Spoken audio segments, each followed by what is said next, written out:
خوش قسمت درخت۔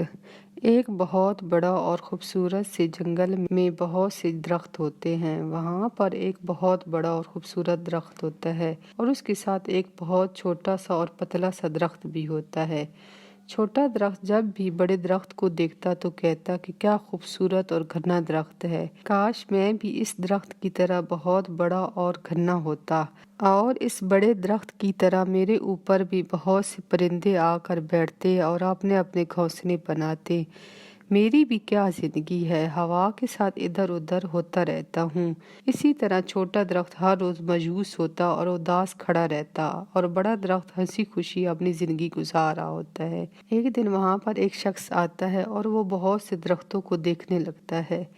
وہ شخص دیکھتے دیکھتے اس بڑے درخت کی طرف جاتا ہے اور آخر کار وہ اس بڑے درخت کو کاٹ دیتا ہے۔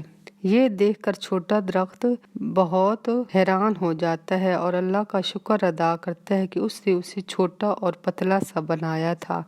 اگر آج وہ بھی بڑا اور گھنا درخت ہوتا تو وہ آج کٹ جاتا۔ اس دن کے بعد درخت ہر وقت اللہ تعالیٰ کا شکر ادا کرتا رہتا اور اپنے آپ کو خوش قسمت ترین سمجھتا اور اپنی زندگی ہنسی خوشی گزارنے لگتا ہے۔